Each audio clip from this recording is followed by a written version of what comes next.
بسم اللہ الرحمن الرحیم هل يتتبع المؤذن فاهو ها هنا وها هنا وهل يلتفت في الأذان. یہ بات اس بارے میں کہ کیا مؤذن اپنا منہ ادھر ادھر پھیرے گا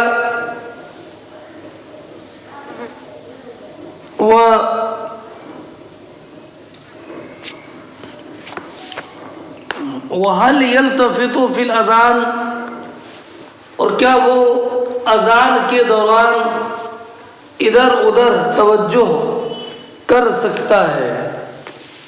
حضرت امام بخاری رضی اللہ تعالی عنہ نے یہ باب قائم فرمایا کہ حل یتتبع المؤذن فاہو ہا ہونا و ہا ہونا. ہا ہونا و ہا ہونا سے مراد یمین و شمالہ، دائیں بائیں جانب. تو اب آپ جانتے ہیں کہ جب مؤذن حی علی الصلاۃ کہے تو اپنا رخ منہ دائیں طرف کرے، اور جب حی علی الفلاح کہے تو دونوں مرتبہ میں اپنا چہرہ بائیں طرف گھما لے. لیکن چہرہ گھمانا ہے، سینہ نہیں. سینہ نہیں، سینہ قبلے کے رخ رہے گا، اس میں قبلہ رخ سے سینہ نہیں مڑنا چاہیے. اب حضرت امام بخاری رضی اللہ تعالی عنہ نے یہ باب قائم کیا اور یہ بتانے کے لیے کہ یہ ثابت ہے. کیا ثابت ہے؟ حی علی الصلاۃ کے وقت میں چہرے کو دائیں طرف کرنا اور حی علی الفلاح میں چہرے کو بائیں طرف کرنا ہے نا. حدیث مبارک بھی ہے اس میں. حضرت ابو موسیٰ شریع کی روایت ہے، حضرت موسیٰ فرماتے ہیں رأیت بلالا خرج الى الابطح فاذن فلما بلغ حی علی الصلاة حی علی الفلاح لوى عنقه یمینا وشمالا ولم یستدری. یہ حدیث مبارک ہے. اور ابن ماجہ کی روایت میں فخرج بلال فاذن فاستدار فی اذانه وجعل اصبعيه فی عنقه.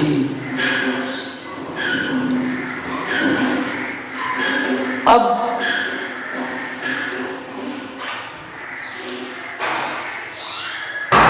ایک اور روایت ہے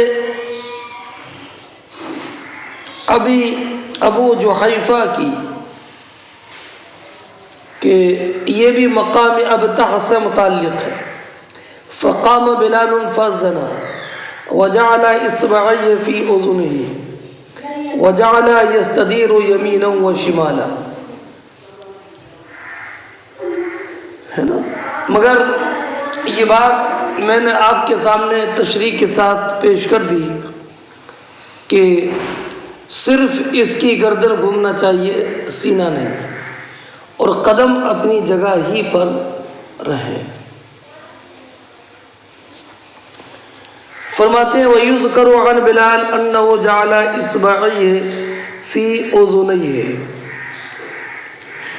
اور یہ مذکور ہے حضرت بلال رضی اللہ تعالیٰ عنہ سے کہ آپ نے اذان کہنے کے وقت اپنی دونوں انگلی اپنے دونوں کانوں میں کر لی، یعنی کلمے کی انگلی اپنے دونوں کانوں میں کر لی.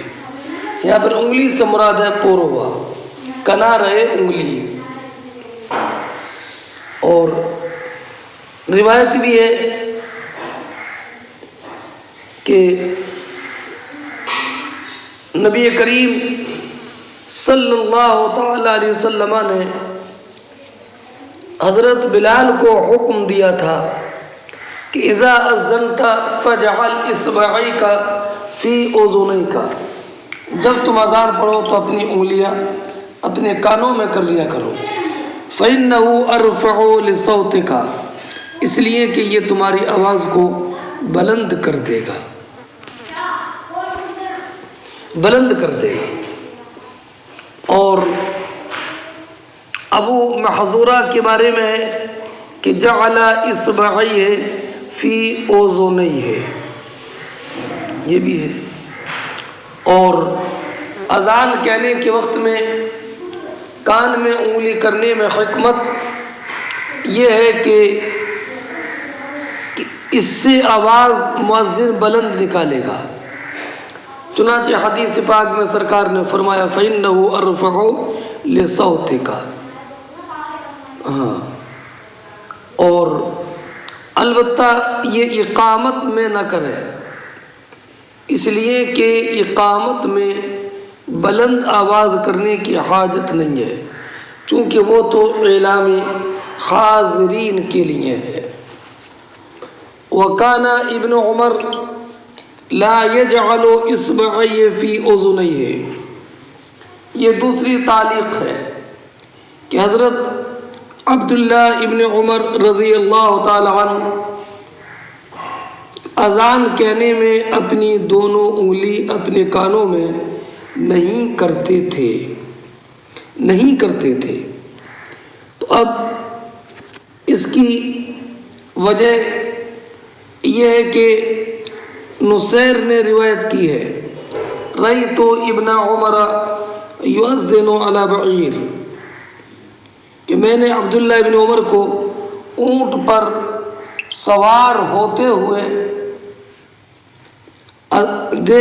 میں نے عبداللہ ابن عمر کو اونٹ پر سوار ہوتے ہوئے اونٹ کی سواری کرتے ہوئے اذان پڑھتے ہوئے دیکھا۔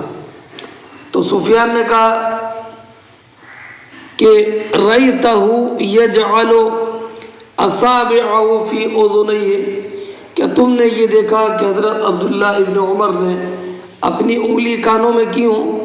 تو قال لا، انہوں نے کہا کہ نہیں۔ تو عبداللہ ابن عمر رضی اللہ تعالیٰ عنہ کا یہ اذان پڑھنا جس میں کانوں میں انگلی نہیں کی تھی، یہ اس حالت میں تھا کہ جب کہ آپ اپنی سواری پر سوار تھے، تو ہو سکتا ہے کہ اس کی نکیل آپ کے ہاتھ میں رہی ہو، اس لیے آپ نے انگلی کانوں میں نہ کی ہو۔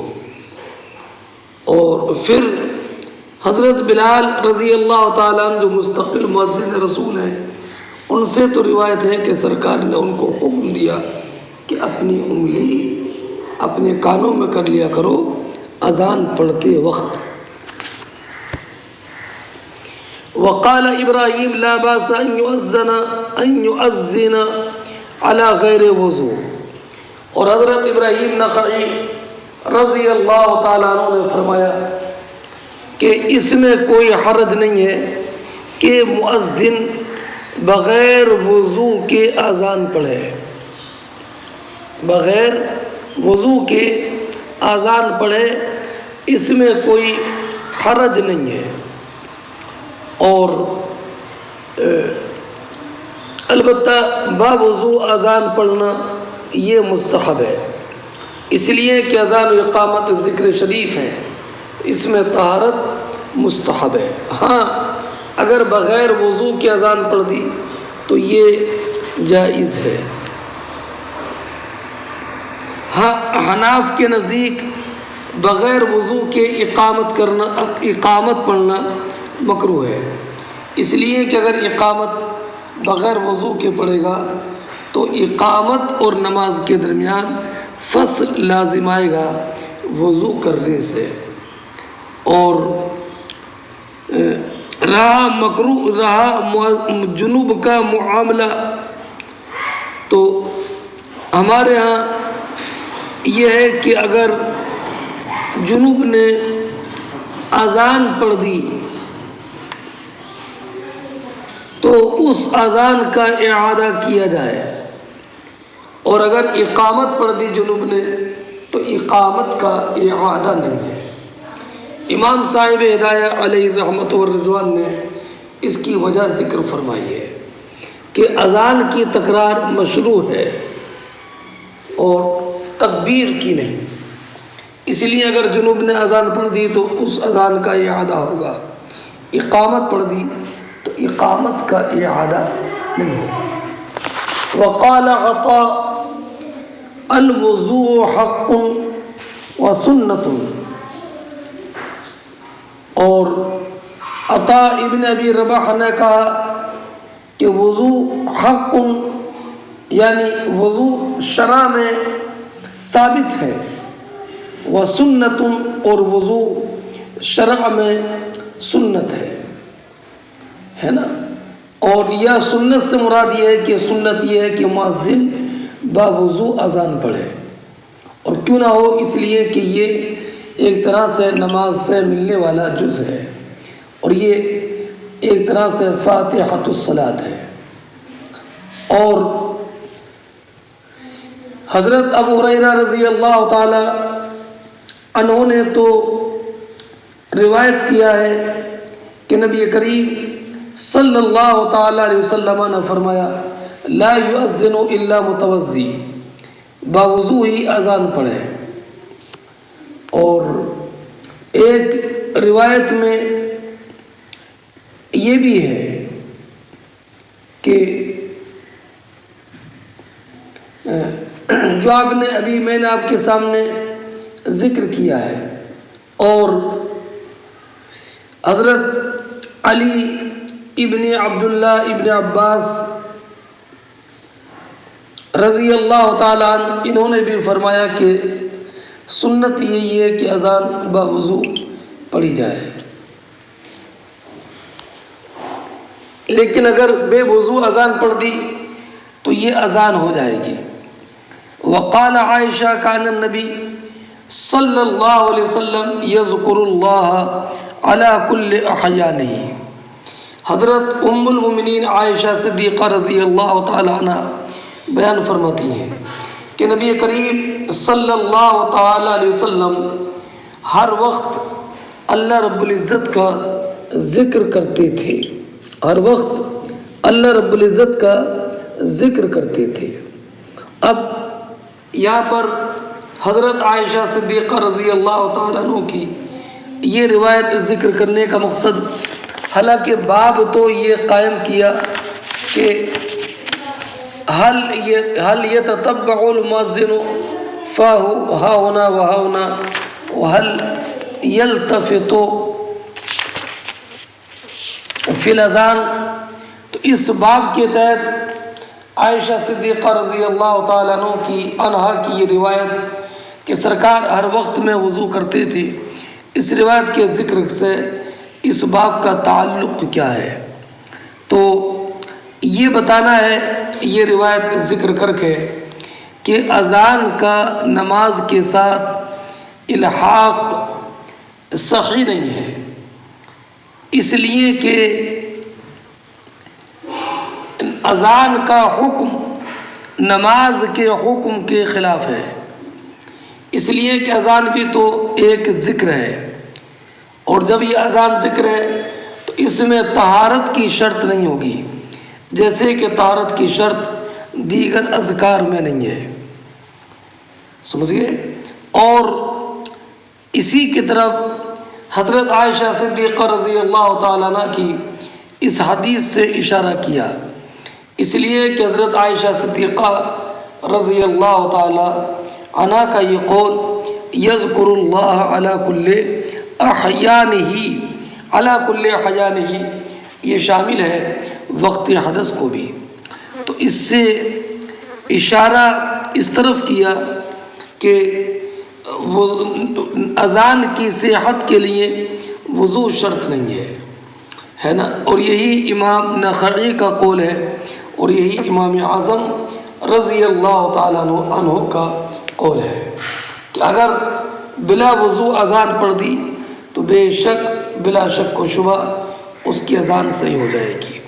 البتہ بہتر یہ ہے کہ باوضو اذان پڑھے اور بے وضو اذان پڑھنے کو فجعلت اتتبع فاه ها هنا وها هنا بالاذان.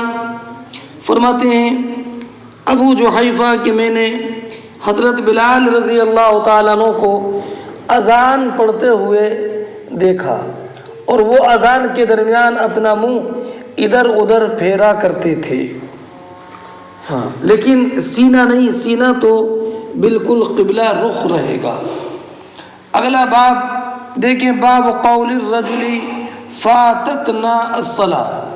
یہ باب اس بارے میں کہ مرد کا یہ قول کہ ہماری نماز فوت ہو گئی، یعنی کیا یہ کہنا کہ ہم سے نماز فوت ہو گئی یہ صحیح ہے یا نہیں، یا نماز نے ہم کو فوت کر دیا.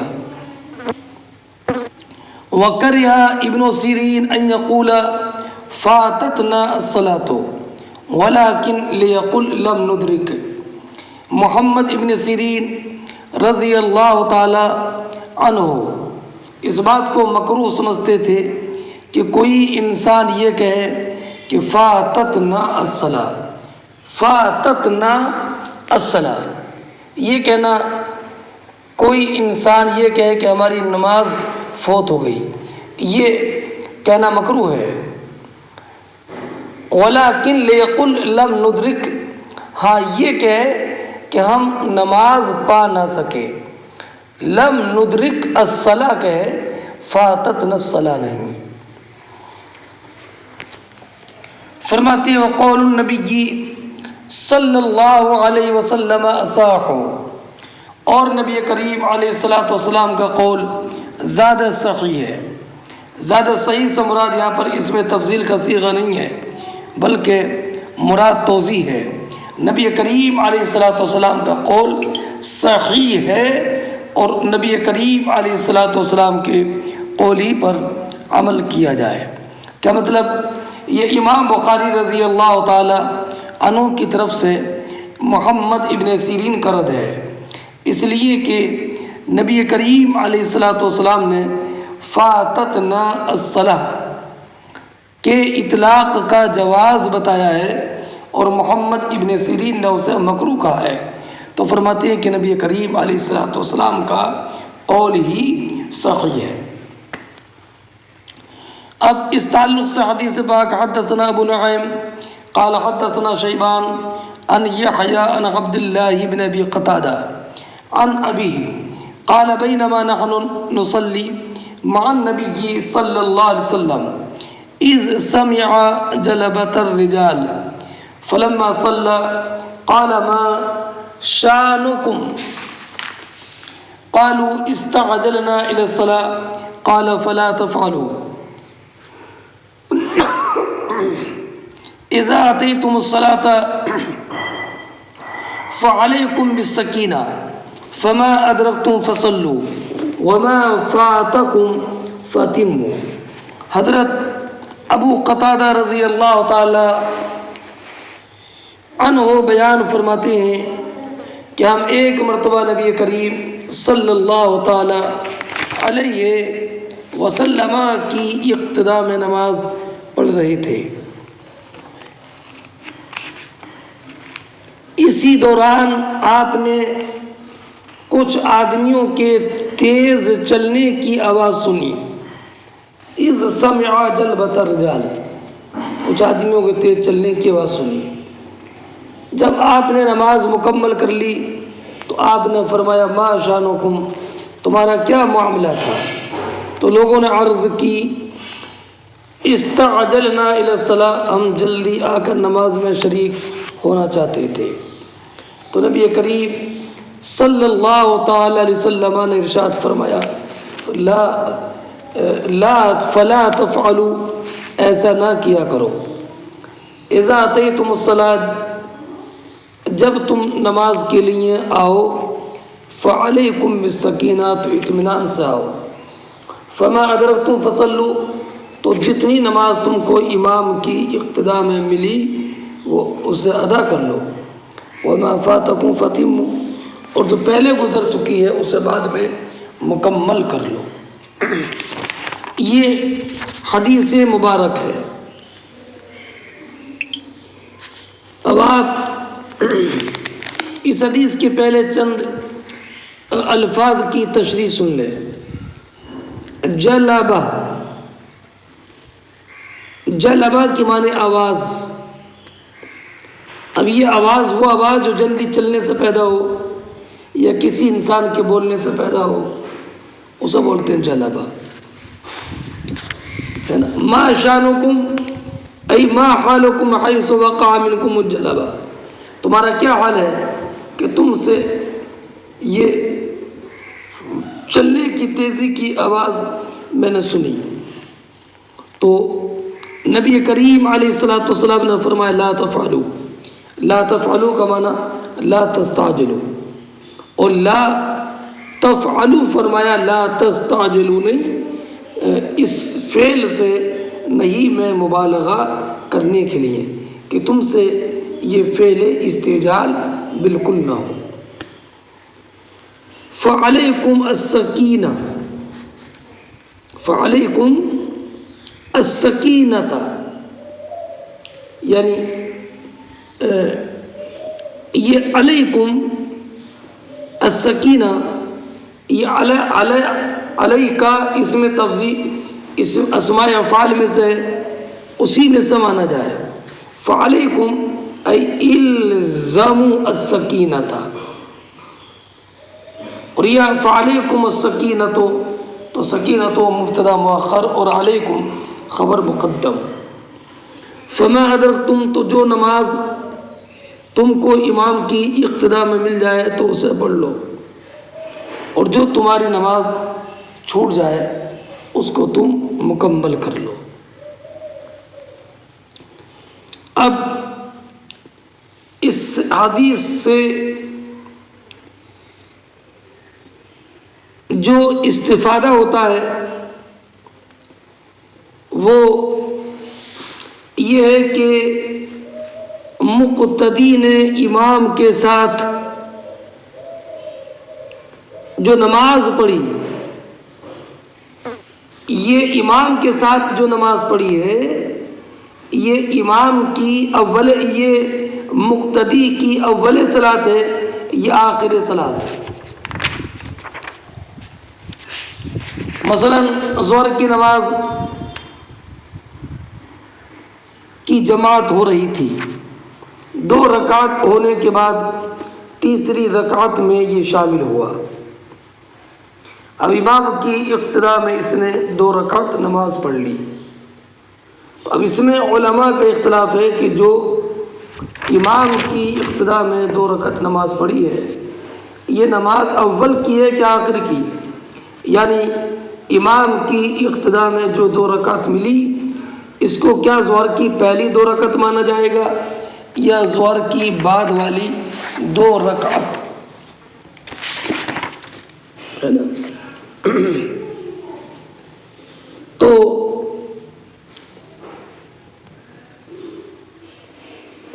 امام اعظم رضی اللہ تعالی عنہ کے نزدیک یہ اس کی آخر کی 2 رکعت مانی جائیں گی،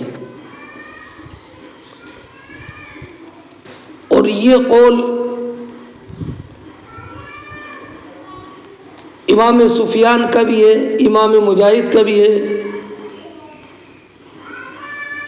اور امام محمد ابن سیرین کا بھی ہے. سمجھئے؟ اچھا، البتہ امام شافعی علیہ الرحمت والرضوان نے فرمایا کہ نہیں، بلکہ اس نے جو امام کے ساتھ 2 رکعت پڑھی ہے یہ اس کی اولی نماز ہے،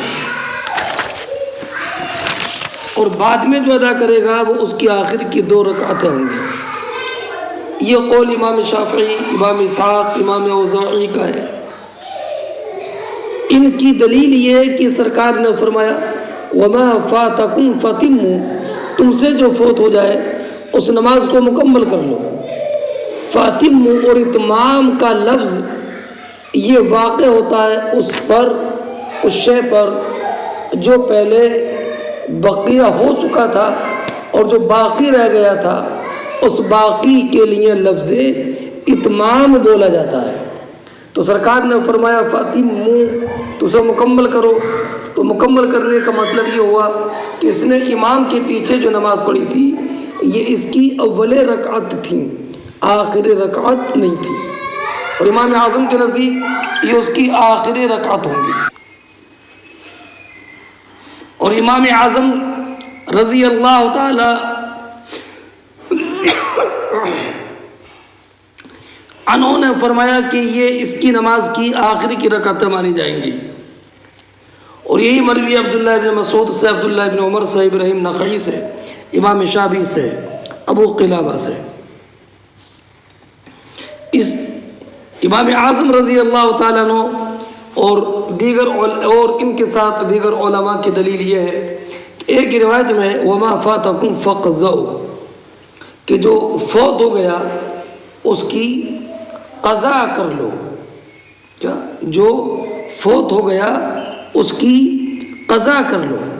تو قضا کا مطلب یہ کہ امام کے ساتھ جو رکعتیں آپ نے آخر والی پڑھی ہیں تو وہی آپ کی رکعتیں ہیں، اور جو پہلی والی رکعتیں چھوٹ گئی ہیں فقضوا، ان کی قضا کرو، ان کو ادا کرو۔ تو اگر امام کے ساتھ جو رکعت نماز پڑھی اگر پہلی والی رکعتیں ہوتی تو بعد والی رکعتیں تو وہ امام کے ساتھ شرکت میں پڑھ رہا ہے، شریک ہے امام کے ساتھ، تو اس کے لیے لفظ اتمو ہوتا، فقضوا نہیں ہوتا، ہے نا۔ اب امام شافعی رضی اللہ تعالیٰ عنہ اور ان کے متبعین نے جو فاتمو سے استدلال کیا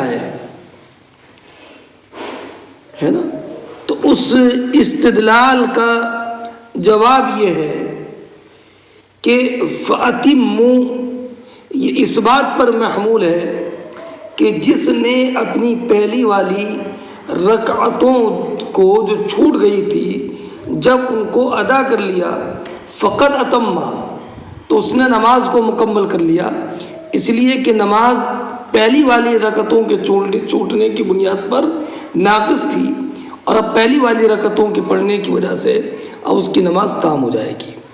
تو اس کا ادا کرنا، قضا کرنا، ادا کرنا اتمام لما نقص، اس کا اتمام ہے جو نماز میں نقص پیدا ہو گیا تھا۔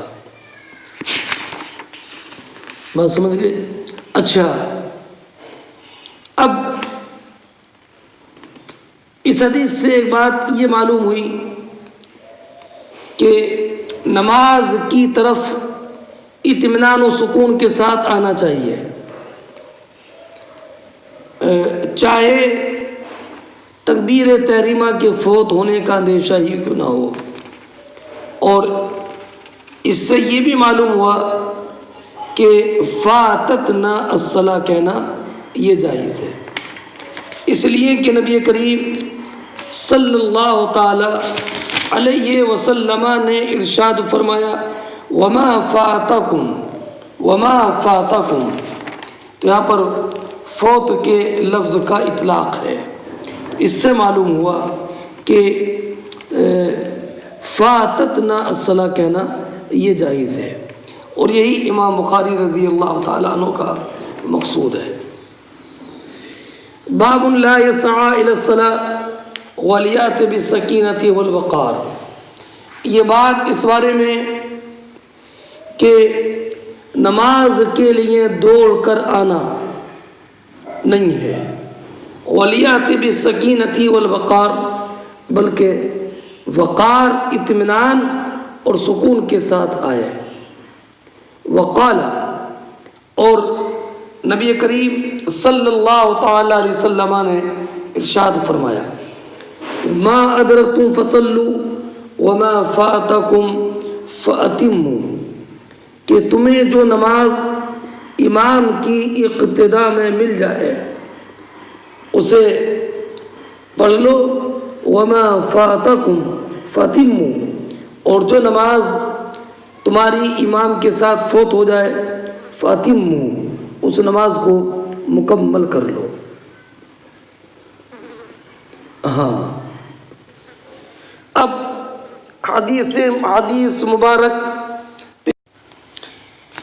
حدثنا آدم قال حدثنا ابن ابی ذئب قال حدثنا الزهري عن سعید بن المسیب عن ابی ہریرہ عن النبی صلی اللہ علیہ وسلم وعن الزهري عن ابی سلمہ عن ابی ہریرہ عن النبی صلی اللہ علیہ وسلم قال اذا سمعتم الاقامة فامشوا الى الصلاة وعليكم بالسكينة والوقار ولا تسرعوا فما أدركتم فصلوا وما فاتكم فاتموا. حضرت ابو ہریرہ اس حدیث کے راوی ہیں، اور حضرت ابو ہریرہ سے روایت کرنے والے ایک ابو سلمہ بن عبد الرحمن ہیں، اور دوسرے ابو ہریرہ کے راوی سعید ابن مسیب ہیں. یہ دونوں روایت کرتے ہیں ابو ہریرہ سے. ابو ہریرہ رضی اللہ تعالی عنہ نے فرمایا کہ نبی کریم صلی اللہ تعالی علیہ وسلم نے ارشاد فرمایا اذا سمعتم الاقامة فامشوا الى الصلاة، جب تم اقامت سن لو تو نماز کی طرف آرام سے چلو. وعلیکم بالسکینۃ والوقار، اور تم پر اطمینان اور سکون کے ساتھ چلنا لازم ہے. ولا تسرعوا، اور جلدی مت کرو. تو جو تمہیں امام کی اقتداء میں نماز مل جائے فصلوا وما فاتکم فاتموا، اور جو تم سے نماز فوت ہو جائے اسے بعد میں ادا کر لو. اذا سمعتم الاقامة ای اقامت الصلاة، جب تم اقامت سنو تو اطمینان سے آؤ، جلدی مت کرو. اقامت کا ذکر کیا اس بات پر تنبیہ کرنے کے لیے کہ جب اقامت کے وقت میں جلدی کرنے سے ممانعت ہے، جبکہ اقامت کے وقت میں اگر اطمینان سے آئے گا تو بعض رکعتوں کے فوت ہونے کا اندیشہ ہوگا. لیکن اقامت کے وقت میں بھی اطمینان و سکون کے ساتھ آنے کا حکم ہے، جلدی کرنا ممنوع ہے. تو اقامت سے پہلے بدرجہ اولا دوڑ کر آنا منع ہوگا. اور بعض لوگوں نے اقامت کے ساتھ مقید کرنے کی ایک حکمت یہ بیان کی کہ اقامت کے وقت میں اگر تیز دوڑ کر کے آئے گا تو نماز کی تیز دوڑنے کی وجہ سے ہو سکتا ہے کہ اس کی سانس پھول جائے اور اسی حالت میں نماز پڑھنا شروع کرے تو اس کو کمال خشوع اور کمال خضوع حاصل نہیں ہوگا، برخلاف اس کے کہ جو پہلے سے آ گیا دوڑ کر. اس لیے کہ کبھی ایسا ہوتا ہے کہ نماز کے لیے دوڑ کر آ گیا لیکن ابھی نماز میں ٹائم ہے تو نماز کے قائم ہونے تک اس کا سانس اپنی جگہ پر آ جائے گا. اس لیے بھی قید لگائی ہے اذا سمعتم الاقامہ میں اقامت کی. فعلیکم بالسکینۃ والوقار، تو تم پر اطمینان اور سکون لازم ہے. علیکم السکینہ والوقار، یہ سکینہ اور وقار دو کا ذکر کیا تو علامہ نووی علیہ الرحمہ نے فرمایا کہ سکینہ تو یہ ہے کہ حرکات چلنے میں آہستگی ہو اور عبث سے اجتناب ہو، یہ سکینہ. اور وقار ہیئت میں ہے، حیت میں کیا کہ نگاہ نیچی رکھے ہوئے، آواز پست کیے ہوئے، ادھر ادھر نہ دیکھے ہوئے، تو یہ وقار ہے۔ اور آہستہ چلنا اور چلنے میں عبث سے بچنا یہ سکینہ ہے۔ ہاں، اب اس حدیث سے ایک بات یہ معلوم ہوئی کہ اگر کسی نے نماز کی ایک رکعت بھی پا لی تو اس کو جماعت کی فضیلت حاصل ہو جائے گی۔ اور یہ بھی معلوم ہوا کہ امام اگر نماز پڑھا رہا ہے تو جس حالت میں امام کو پائے اسی حالت میں امام کی اقتداء شروع کر دے۔ اور یہ بھی معلوم ہوا کہ نماز کے لیے چلنے میں اطمینان و وقار یہ لازم ہے۔ ہاں، اور یہ بھی معلوم ہوا کہ اگر کسی نے امام کو رکعت میں پا لیا تو اس کی رکعت شمار کی جائے گی، اس لیے کہ ابو بکرہ کی حدیث ہے کہ انہوں نے پچھلی صف میں ہی رکوع کر لیا تھا، یعنی صف میں ملنے کے بجائے سرکار کو صف میں پایا، رکوع میں پایا، تو یہ بھی پچھلی صف میں وہیں پر اللہ اکبر کہتے ہوئے رکوع میں چلے گئے۔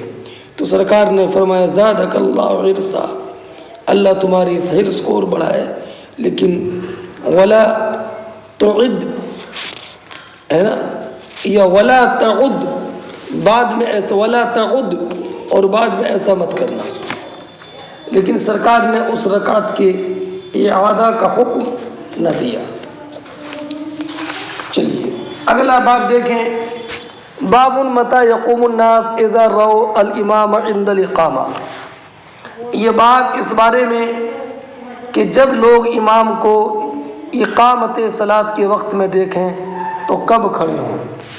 فرماتے ہیں حدثنا مسلم بن ابراہیم قال حدثنا هشام قال كتب الي يحيى عن عبد الله بن ابي قتادہ عن ابي، فرماتے ہیں ہشام کہ مجھے یحییٰ نے لکھا عبداللہ ابن ابی قتادہ سے روایت کر کے کہ حضرت ابو قتادہ نے فرمایا اذا اقیمت الصلاۃ فلا تقوموا حتى ترونی، جب نماز کے لیے اقامت کہی جائے تو مت کھڑے ہوا کرو یہاں تک کہ تم مجھے دیکھ لو۔ اس حدیث کی ترجمۃ الباب سے مطابقت اس معنی کرے کہ حدیث کا معنی یہ ہوا کہ اگر جماعت بیٹھی ہو اور اقامت کہی جائے تو یہ تبھی کھڑے ہوں گے کہ جب کہ امام کو کھڑا ہوا دیکھ لیں گے، ہے نا۔ اذا اقیمت الصلاۃ، جب نماز قائم ہو جائے فلا تقوموا، تو تم کھڑے مت ہوا کرو حتی ترونی قد خرجت، یہاں تک کہ تم دیکھو کہ میں حجرے سے نکل گیا، اور جب تم مجھے حجرے سے نکلتا ہوا دیکھو تو کھڑے ہو جاؤ۔ اب یہ مسئلہ بھی یہ دیوبندیوں نے اختلافی بنا دیا ہے، بلکہ اپنی جماعت کی علامت بنا لیا ہے کہ جیسے ہی مکبر نے جیسی مکبر نے اللہ اکبر کہا یہ فوراً کھڑے ہو جاتے ہیں، جبکہ امام اعظم رضی اللہ تعالی عنہ کا بالکل واضح مذہب یہ ہے کہ جب حی علی الصلاۃ کہی جائے، کہے مکبر، تب کھڑے ہوں۔ اور یہی تمام فقہ کے متون اور فتاوی اور کی کتابوں میں تمام علماء نے یہی لکھا ہے۔ چنانچہ علامہ بدر الدین عینی فرماتے ہیں وقال ابو حنیفہ و محمد یقومون فی الصف اذا قال حی علی الصلاۃ۔ اب رہا یہ کہ یہ تو تب ہے جب کہ مقتدی اور امام دونوں موجود ہوں، اور اگر امام مسجد میں موجود نہیں ہے اور اقامت کہی گئی تو وہی حکم ہے جو حدیث پاک میں ہے اذا اقیمت الصلاۃ فلا تقوموا حتى ترونی، جب اقامت کہی جائے تو تم اس وقت تک کھڑے نہ ہو جب تک کہ تم مجھے دیکھ نہ لو کہ میں حجرے سے نکل آیا۔ پہلے سے مت کھڑے ہوا کرو ورنہ تمہارا قیام طویل ہو جائے گا، طویل ہو جائے گا۔ اور یہ بھی کہ ہو سکتا ہے کہ امام کو کچھ حاجت پیش آ جائے جس کی وجہ سے مزید تاخیر پیدا ہو جائے۔ اور اگر امام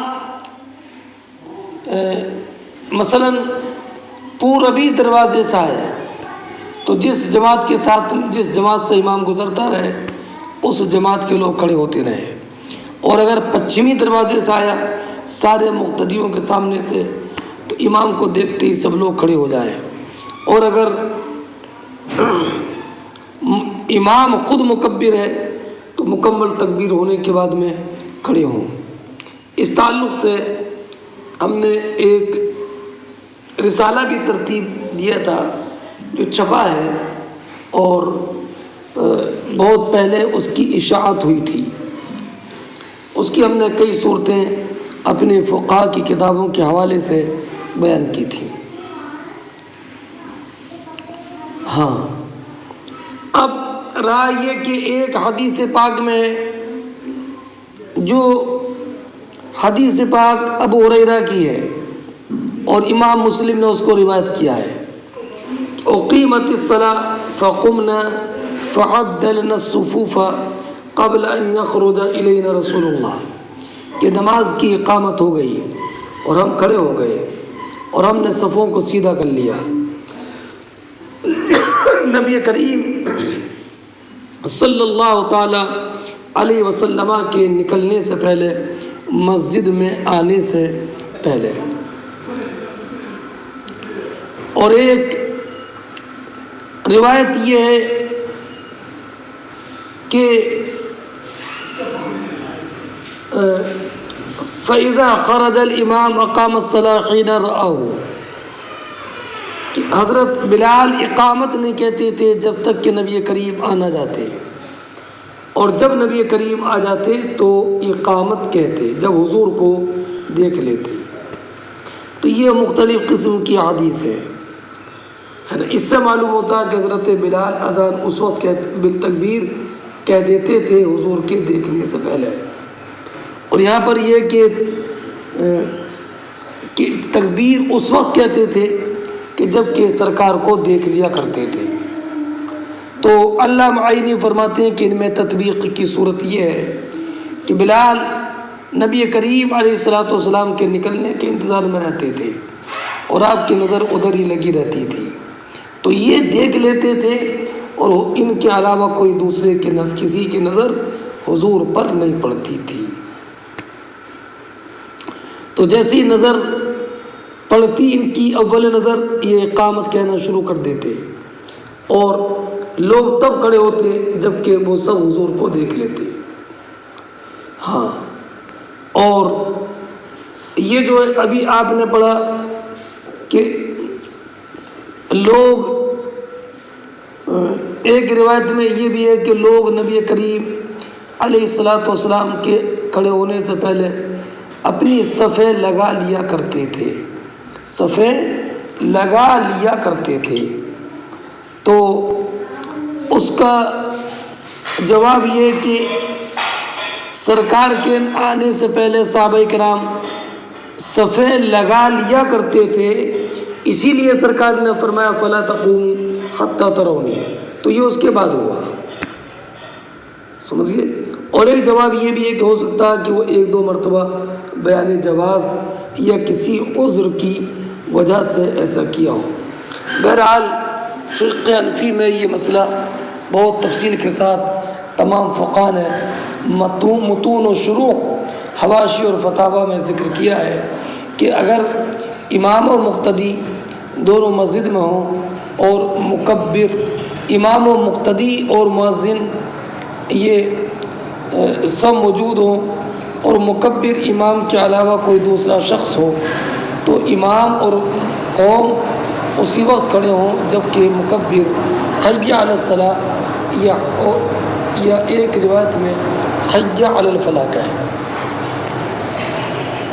فرماتے ہیں باب لا يسعى الى الصلاة مستعجلا، یہ باب اس بارے میں کہ کوئی بھی انسان جلدی کرتے ہوئے نماز کے لیے کھڑا نہ ہو، وَلْيَقُمْ بِالسَّكِينَةِ وَالْوَقَارِ، بلکہ نماز کے لیے اطمینان اور سکون کے ساتھ کھڑا ہو۔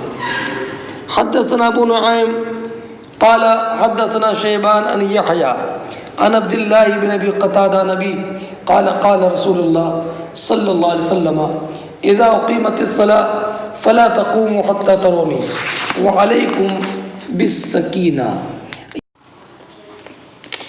باب هل يخرج من المسجد لعلہ، یہ باب اس بیان میں کہ کیا مرد اقامت صلاۃ کے بعد مسجد سے نکل سکتا ہے کسی ضرورت اور یا کسی وجہ سے، بھئی طور کہ اس پر حدث طاری ہو گیا یا اس کی نکسیر پھوٹ گئی یا وہ کسی دوسری مسجد کا امام ہے، ہاں تو بلا ضرورت تو نکلنا جائز نہیں ہے،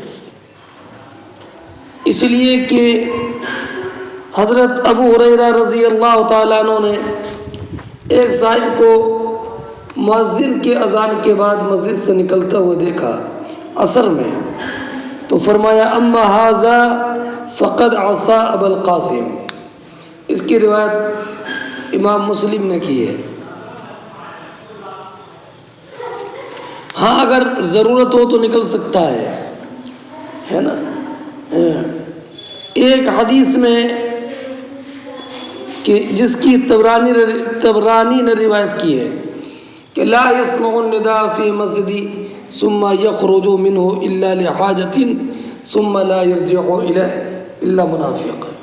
اس حدیث سے معلوم ہوا کہ نکلنا دو انسانوں کے لیے جائز ہے، ایک تو جو کسی عذر شرعی کی وجہ سے نکلے، اور یا دوسرا وہ کہ جس کا ارادہ جماعت سے پہلے واپس آ کر مسجد میں بجماعت نماز پڑھنے کا ہو۔ فرماتے ہیں حدثنا عبد العزیز ابن عبد اللہ قال حدثنا ابراہیم ابن سعد عن صالح بن کیسان عن ابی شہاب عن ابی سلمہ عن ابی ہریرہ ان رسول اللہ صلی اللہ علیہ وسلم قال ان رسول اللہ صلی اللہ علیہ وسلم خرج، کہ نبی کریم علیہ الصلوۃ والسلام نکلے، وقد اقیمت الصلاۃ، نماز کی اقامت ہو چکی تھی، وعدلت الصفوف، اور صفیں سیدھی ہو چکی تھی، حتی اذا قام فی مصلی، یہاں تک کہ سرکار اپنے مصلی پر تشریف فرما ہو گئے، یعنی کھڑے ہو گئے۔ حتی اذا قام فی مصلی، حضور اپنے مصلی پر کھڑے ہو گئے۔ انتظرنا ان یکبر، ہم اس انتظار میں تھے کہ حضور اب تکبیر تحریمہ کہے۔ انصرف، حضور واپس ہو گئے اور فرمایا علی مکانکم، اپنی جگہ پر رہو۔ فمکثنا علی ہیئتنا، تو ہم یوں ہی کھڑے رہے یہاں تک کہ ہمارے پاس حضور آئے، اس حال میں کہ آپ کے سر مبارک سے پانی کے قطرات ٹپک رہے تھے اور آپ غسل کر کے تشریف لائے تھے۔ یہ حدیث پہلے گزر گئی کہ نبی کریم علیہ الصلوۃ والسلام کو مسجد میں یاد آیا کہ وہ جنوب ہیں، تو حضور نکل گئے تھے اور پھر غسل کر کے تشریف لائے۔ یہ حدیث پہلے گزری ہے۔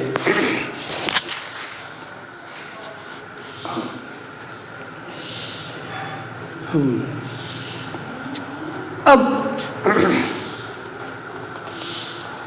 یہاں پر ایک بات یہ معلوم ہوئی کہ انبیاء کرام علیہم الصلاۃ والسلام پر بھی امر عبادت میں سہو طاری ہو سکتا ہے، مگر یہ تشریع کے لیے ہوتا ہے تاکہ لوگوں کو مسئلہ شرعی معلوم ہو جائے۔ اور یہ بھی معلوم ہوا کہ مائے مستعمل پاک ہے، اور یہ بھی معلوم ہوا کہ جماعت اپنے امام کا انتظار کرے جب تک وقت میں گنجائش ہو، اور یہ بھی معلوم ہوا کہ اقامت اور نماز کے درمیان فصل جائز ہے، اس لیے کہ سرکار جب غسل کے بعد تشریف لائے فصلہ، حضور نے نماز پڑھائی، تو اس سے معلوم ہوا کہ اقامت کا اعادہ نہیں ہوا۔ اچھا، یہ بھی معلوم ہوا کہ اقامت و نماز کے درمیان بات چیت کرنا جائز ہے، اور یہ بھی معلوم ہوا کہ جنوب کو غسل وقت حدث سے مؤخر کرنا جائز ہے۔ باب اذا قال الامام مکانکم حتی نرجع، یہ باب اس بارے میں کہ جب امام جماعت سے کہ اپنی جگہ ٹھہرے رہو یہاں تک کہ ہم لوٹیں، تو انتظروا ہو، یہ جزا ہے اذا کی، تو سب لوگ امام کا انتظار کریں۔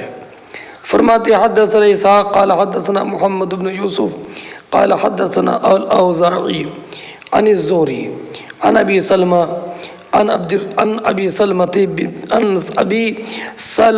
بن عبد الرحمن عن ابی ہریرہ قال، ابو ہریرہ فرماتے ہیں اقیمت الصلاۃ، نماز کی اقامت کہی گئی، لوگوں نے اپنی صفیں برابر کر لی، فخرج رسول اللہ، تو نبی کریم صلی اللہ تعالی علیہ وسلم آگے بڑھے، وہ نکلے، فتقدم، اور آپ آگے بڑھ کر اپنے مصلی پر پہنچ گئے، وہ جنوب، اور عالم یہ تھا کہ آپ نفس الامر میں واقع میں جنوب تھے لیکن آپ کو یاد نہیں تھا۔ اس کے بعد حضور نے فرمایا علی مکانکم، اپنی جگہ پر ٹھہرے رہو، اپنی جگہ پر ٹھہرے رہو، فاغتسل ثم خرج، غسل کیا پھر نکلے، ورأسہ یقطر ماء، اور آپ کے سر مبارک سے پانی کے قطرات ٹپک رہے تھے، فصلی بہم، تو حضور نے صحابہ کرام کو نماز پڑھائی۔ حدیث تو وہی ہے، بتانا کیا کہ جب امام نے کہا ٹھہرو رہو تو مقتدی انتظار کریں، اس لیے کہ نبی کریم علیہ الصلوۃ والسلام نے جب صحابہ کرام سے فرمایا انتظار کرو ہم آتے ہیں، تو صحابہ کرام انتظار میں رہے، اور واپس آ کر غسل کر کے حضور نے ان کو سب کو جو موجود تھے نماز پڑھائی۔ باب قول الرجل ما صلینا، یہ باب اس بارے میں کہ اس میں ذکر یہ کیا جائے گا کہ مرد ما صلینا کہہ سکتا ہے، ما صلینا کہہ سکتا ہے۔ ہاں، اس میں رد ہے ابراہیم نخعی کے قول کا، ابراہیم نخعی نے یہ کہا کہ مرد لم اصلی کہے یہ مکروہ ہے۔ ہاں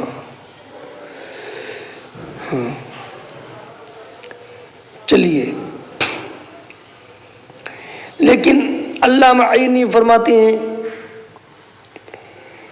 کہ امام نخعی رضی اللہ تعالی عنہ نے جو یہ کہا کہ مرد لم نصلی کہے یہ مکروہ ہے، یہ اس کے لیے کہنا مکروہ ہے جو نماز کے انتظار میں بیٹھا ہے، اور نماز کے انتظار میں بیٹھنے والا کہے ما لم اصلی، امام ابراہیم نخعی نے اس کو مکروہ کہا ہے، مطلقاً نہیں، منتظر نماز کو لم اصلی کہنا یہ مکروہ بتایا۔ کیوں؟ اس لیے کہ نماز کا انتظار کرنے والا نمازی میں ہے، یہ سرکار کا ارشاد ہے، تو منتظر اگر کہے ما صلی تو یہ اس کی نفی کر رہا ہے کہ جس کا اثبات شریعت نے کیا ہے، اسی لیے اس کو ناپسند فرمایا ہے۔ فرماتے حدثنا ابو نعیم قال حدثنا شیبان عن یحییٰ قال سمعت ابا سلمہ یقول اخبرنا جابر بن عبداللہ، فرماتے ہیں ابو سلمہ کی ہمیں خبر دی جابر ابن عبداللہ رضی اللہ تعالی عنہ نے کہ نبی کریم علیہ الصلوۃ والسلام کی بارگاہ میں حضرت عمر ابن خطاب رضی اللہ تعالی عنہ آئے خندق کھودنے کے دن، فقال یا رسول اللہ، واللہ ما کدت نصلیہ، کہا یا رسول اللہ میں عصر کی نماز نہیں پڑھ سکا یہاں تک کہ سورج غروب ہونے سے قریب ہو گیا۔ وذالک بعد ما افطر الصائم، اور یہ روزے دار کے روزہ افطار کرنے کے بعد کا وقت تھا، یعنی سورج غروب ہو چکا تھا۔ اور جب سورج غروب ہو گیا اس وقت میں حضرت عمر آئے تو پھر یہ کہنا خندق کے دن آئے، وہ تو دن نہیں تھا بلکہ رات تھی۔ تو جواب یہ ہے کہ اس جگہ پر مراد یوم سے نہار نہیں ہے بلکہ مطلق وقت ہے۔ تو نبی کریم علیہ الصلاۃ والسلام نے ارشاد فرمایا واللہ ما صلیتها، واللہ میں نے بھی نہیں پڑھی ہے۔ تو نبی کریم مقام بطحان میں آئے، وانا معه، جابر ابن عبداللہ کہتے ہیں میں حضور کے ساتھ تھا، فتوضا ثم صلی، یعنی الاسرا، حضور نے وضو کیا پھر عصر کی نماز پڑھی بعد سورج غروب ہونے کے، ثم صلی بعد المغرب، اس کے بعد حضور نے مغرب کی نماز پڑھی۔ مطابقت باب ما کدت ان اصلی سے ظاہر ہے، اس لیے کہ ما کدت ان اصلی کا معنی ما صلیت ہے۔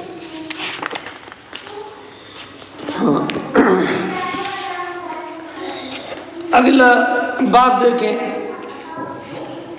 باب الامام تعرض له الحاجہ بعد الاقامہ، یہ باب اس بارے میں کہ اس میں یہ ذکر کیا جائے گا کہ امام کو اگر اقامت کے وقت میں کوئی حاجت پیش آ جائے، کیا مطلب کہ نماز کے لیے تکبیر ہو چکی ہے، ابھی امام نے نماز شروع نہیں کی ہے لیکن تکبیر ہو گئی ہے، اب امام کو کوئی حاجت پیش آ جائے، حاجت پیش آ جائے تو کیا اسے حاجت پوری کرنا پہلے اور بعد میں نماز پڑھنا کیا یہ جائز ہے؟ تو حاصل یہ کہ یہ جائز ہے۔ اب یہ بعد الاقامہ کیوں کہا؟ تو بتانا یہ کہ جب اقامت کے بعد بات چیت کرنے کی اور اپنی حاجت پورا کرنے کی اجازت ہے تو اقامت سے پہلے تو بدرج اولا جائز ہوگا۔ حدثنا ابو معمر عبد الله بن عمر قال حدثنا عبد الوارث قال حدثنا عبد العزيز بن صہیب عن انس قال اقیمت الصلاة، انس بن مالک رضی اللہ تعالیٰ عنہ بیان فرماتے ہیں کہ نماز کے لیے اقامت کہی جا چکی تھی، والنبی صلی اللہ علیہ وسلم یناجی رجلا فی جانب المسجد، اقامت ہو چکی ہے نماز کی اور نبی کریم علیہ الصلوۃ والسلام مسجد کے گوشے میں ایک مرد سے مناجات خفیہ بات کر رہے تھے، فما قام الی الصلاۃ، تو حضور برابر وہ بات چیت کرتے رہے، حتی نام القوم، یہاں تک کہ جو مقتدی تھے وہ سونے لگے۔ مطابقت ترجمۃ الباب سے حدیث کی بالکل ظاہر ہے، اس لیے کہ سرکار نے ان صاحب سے جو خفیہ آہستہ بات چیت کی تھی، یہ کب کی تھی؟ جبکہ اقامت نماز کی ہو چکی تھی اور یہ بات چیت لمبی ہو گئی، تو یہ بات چیت کا لمبی ہونا یہ آپ کے لیے حاجت کا عارض ہونا ہے، حاجت کا عارض ہونا ہے۔ اب تشریح سنیے، فرماتے ہیں انس بن مالک رضی اللہ تعالیٰ عنہ قیمت الصلاۃ، اور یہ نماز عشاء کی نماز تھی، ہے نا، اور نبی کریم علیہ الصلوۃ نماز کی اقامت ہو گئی اور حضور ایک مسجد کے کونے میں بات چیت کرتے رہے۔ اب ہو سکتا ہے کہ جن سے بات چیت کی ہو یہ اپنی قوم کا سردار ہو اور اس کی تالیف قلب مقصود ہو اسلام پر، اور اللہ معینی فرماتے ہیں کہ ہو سکتا ہے کہ یہ فرشتہ ہو، اور انس بن مالک رضی اللہ تعالیٰ عنہ نے آدمی کی صورت میں دیکھا ہو۔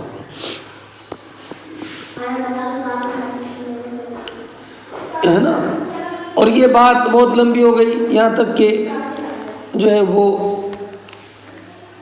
جو حاضرین تھے وہ سونے لگے۔ اب اس سے چند مسائل معلوم ہوئے۔ ایک تو یہ کہ اگر جماعت موجود ہے تو جماعت کی موجودگی میں دو کا آپس میں بات چیت کرنا جائز ہے، اور یہ بھی معلوم ہوا کہ ضرورت کی بنیاد پر اقامت اور تکبیر تحریمہ میں فصل جائز ہے، اور یہ بھی معلوم ہوا کہ اقامت کے بعد بات چیت کرنا جائز ہے۔ اور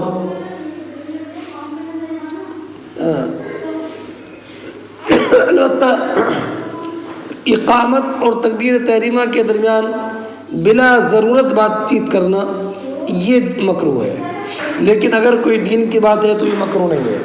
اور یہ بھی معلوم ہوا کہ نماز کو اول وقت سے مؤخر کر کے پڑھنا یہ بھی جائز ہے۔ باب الکلام اذا اقیمت الصلاۃ، یہ باب اس بارے میں کہ کلام جائز ہے اقامت صلاۃ کے بعد، اقامت صلاۃ کے وقت کسی اہم معاملے میں۔ فرماتے ہیں حدثنا عیاش بن ولید قال حدثنا عبد الاعلی قال حدثنا حمید قال سألت ثابت البنانی، فرماتے ہیں حمید کہ میں نے ثابت بنانی سے اس مرد کے بارے میں سوال کیا جو اقامت صلاۃ کے بعد کلام کرے بات چیت کرے، تو مجھ سے حدیث بیان کی انس بن مالک کی کہ انس بن مالک نے بیان کیا اقیمت الصلاۃ، نماز کی اقامت ہو چکی تھی۔ فعرض للنبی رجل، تو نبی کریم علیہ الصلوۃ والسلام کے سامنے ایک صاحب آئے، فحابسہ، تو انہوں نے سرکار کو اپنے ساتھ بات چیت میں مشغول رکھا، بعد اس کے کہ اقیمت الصلاۃ، نماز کی اقامت ہو چکی تھی۔ تو اب انہوں نے جو مشغول رکھا وہ اس لیے ہی تو کہ بات چیت کر رہے تھے، اس سے معلوم ہوا کہ بربنائے ضرورت تکبیر تحریمہ کے بعد بات چیت کرنا یہ جائز ہے۔ ہاں